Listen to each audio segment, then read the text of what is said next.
pada rene bebarengan rame kegean kai rangkulane dan kawan kaya nalangake ayo semko turu sore aku asale ketelo madonganku itu santane epo aku asale ketelo yen rapetu asine retelo no mas ocho no tungkan jimat tungkan gelo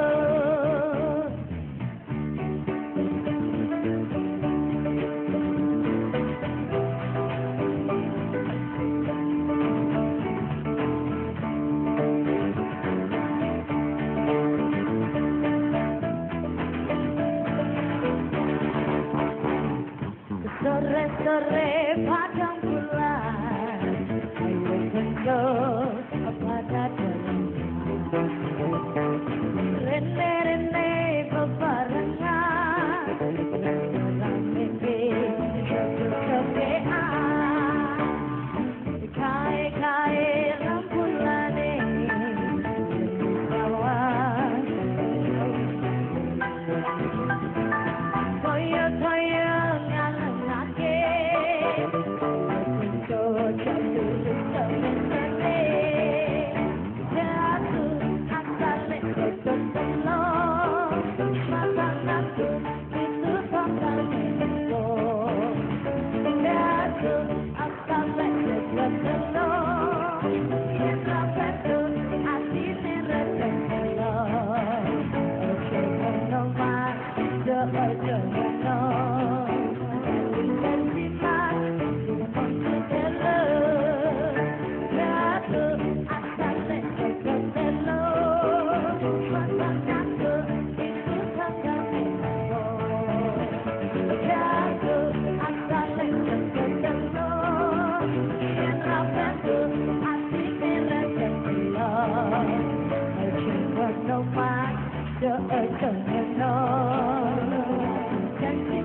Terima kasih untuk rekan-rekan dari Second Line Band. Tadi saya pikir mau menyanyikan Selera Jamu, tapi ternyata mungkin minum jamu pakai getuk enak juga ya. Ya, masih membahas mengenai sertifikasi jamu bersama dengan Dr. Ratna dan juga Ibu Herlini. Nah, mungkin kan kalau pemerintah ini memang dari tahun 2011 sudah dilakukan sertifikasi jamu dan sudah berkembang. Bahkan ada, kalau nggak salah ada 4 formula jamu yang diketahui berkhasiat dan juga sudah disertifikasi jamu ya untuk obat hipertensi, diabetes, dan asam urat serta kolesterol. Kira-kira untuk target 2012 nih apa ada yang disampaikan nggak kepada DPR? Saya sendiri belum tahu persis ya, karena memang ini wewenangnya kinerjanya Kementerian Kesehatan. Tapi nanti dalam evaluasi kita akan tanyakan ya dari 4 itu sejauh mana dengan anggaran yang ada perkembangannya. Karena ini penting sekali dan saya rasa pasti akan banyak sekali hal-hal yang bisa kita dapatkan ya. Sepertinya banyak ada kendala di lapangan nggak, Ibu? Ada kendala di lapangan dalam proses sertifikasi jamu ini?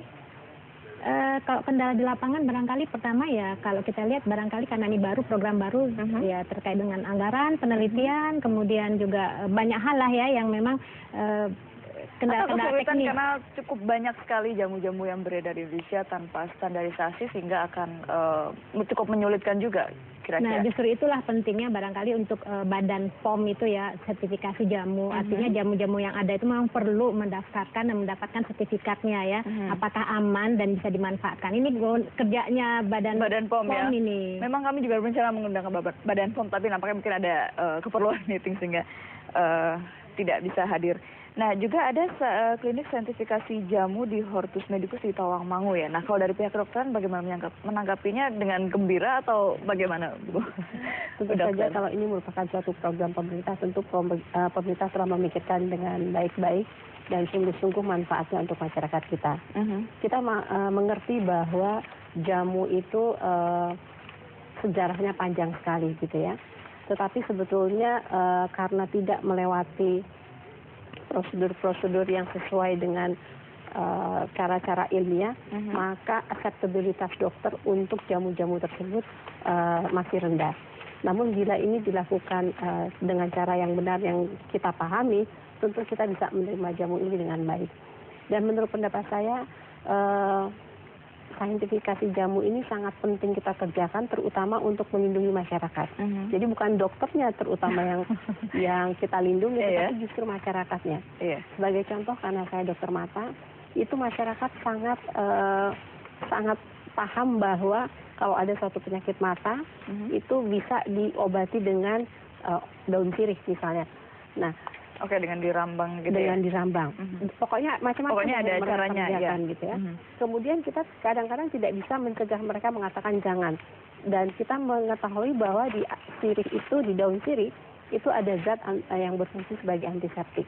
Tetapi waktu kita teliti, ternyata ada cara yang memang betul-betul bisa bermanfaat, tapi ada cara yang justru bisa merusak. Misalnya kalau daun dia petik, kemudian dia rambang, itu artinya cuma dimasukkan ke air hangat, kemudian langsung digunakan, kemudian dimasukkan ke mata. Itu di daun tersebut mungkin mengandung jamur dan mungkin juga mengandung bakteri yang kalau diberikan kepada mata yang sedang sakit karena ada luka, itu justru jamurnya dan bakterinya bisa malah memperparah ya. Malah memperparah. Tetapi kalau daun tersebut direbus bersama-sama air, maka ada antiseptiknya. Tapi kalau itu direbus hanya 1 daun, kalau 5 daun yang dia rebus secara bersamaan, maka konsentrasi antiseptiknya itu sangat tinggi, dan itu pun justru berbahaya untuk mata. Nah, berarti kita harus memberitahu kepada masyarakat, Anda boleh menggunakan, tapi dengan cara seperti ini dan jumlahnya seperti ini. Itu yang dibutuhkan masyarakat. Karena untuk masyarakat yang ada di daerah-daerah tertentu, sulit untuk bertemu dengan dokter. Maka kita harus memberikan kepada mereka usaha-usaha pertama sebelum datang ke dokter. Jadi tujuan saintifikasi jamu bukan untuk dokter, tetapi justru untuk masyarakat penggunanya. Walaupun dokternya harus tahu begitu ya bagaimana penggunaannya. Kira-kira apakah ini akan masuk dalam kurikulum kedokteran? Kalau menurut pendapat saya, kalau kita sudah memiliki bukti-bukti yang cukup dan jumlahnya cukup, seperti tadi Anda katakan anti diabetes atau anti hipertensi, kalau memang itu mempunyai potensi, pasti akan kita gunakan itu. Tapi dengan bukti-bukti ilmiah yang memang sudah sesuai, sehingga pada saat kita mengajarkannya kepada mahasiswa, mereka mengerti dengan baik manfaat dan efek samping dari jamu tersebut. Iya, karena kan banyak masyarakat yang mengira justru dengan mengkonsumsi obat-obatan herbal atau jamu-jamu ini kan efek sampingnya lebih sedikit dibandingkan dengan kimiawi ya, obat-obat kimiawi ya. Nah, mungkin pandangan seperti ini yang nantinya akan diluruskan ya. Tapi kita terima penelpon dulu. Halo, selamat malam. Selamat malam. Iya, dengan Ibu siapa di mana? Dengan Arsha. Ibu siapa, maaf? Arsha. Ibu Arsha, silakan. Saya kan anak saya Bu ya. Saya minumin daun sirih merah, katanya itu kan bagus. Diminumkan dengan cara seperti apa, Ibu? Direbus. Direbus. Direbus 1 gelas jadi berapa sendok gitu akhirnya, baru saya minumin itu. Bagus enggak ya?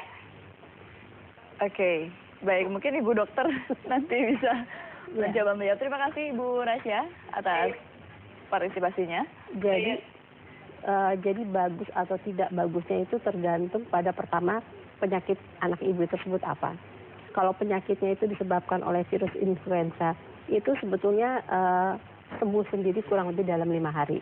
Ya, mau dipakaikan obat, mau dipakaikan jamu atau tidak diberikan apa-apa, sebenarnya otomatis akan bisa sembuh sendiri.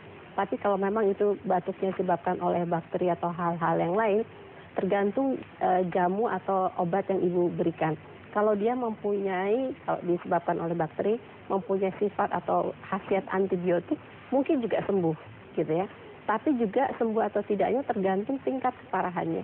Kalau keparahannya ringan, dosis jamunya cukup sesuai, barangkali mungkin kemungkinan besar bisa sembuh. Jadi saya tidak bisa mengatakan apakah itu baik atau tidak, tergantung pada khasiat jamu tersebut dan tergantung kepada penyakitnya. Kalau pengobatan tersebut kita berikan pada satu anak, belum tentu pada 100 anak yang lain memberikan khasiat yang sama kalau kita nggak tahu, gitu ya. Tergantung apanya kalau gitu?